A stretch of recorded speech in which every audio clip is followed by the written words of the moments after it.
మద్యం తాగి డ్రైవ్ చేస్తే ఎముడికే డైరెక్ట్ కాల్ చేసినట్టే. బైక్ స్పీడ్ పెంచితే హీరో అవుతావు అనుకుంటారు, ఐసీలో మాత్రం అందరూ నిన్ను చూసి జాలి పడతారు. పుష్ప నిప్పుకుందా పుష్ప.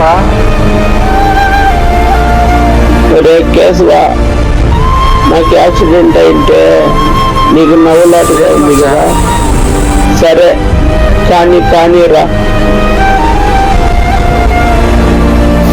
కేశవా, ఆ రోజు నీ మాట శిఖావత్ సార్ మాట ఇన్ని హెల్మెట్ పెట్టుకొని ఉంటే ఈరోజు ఇట్లా అయ్యేది కాదు కదప్ప. ఇంటికాడ శ్రీవల్లి నా కోసము చూస్తూ ఉంటుందప్ప. మీ కాడ అందరికీ ఒకటే చెప్తా ఉన్నాను, ఏమంటే రోడ్ల పైన మందు తాగి ఫోన్ మాట్లాడుతా ఎవరే కానీ డ్రైవింగ్ చేయొద్దండి. సురక్షితంగా ఇళ్ళకు పోండి.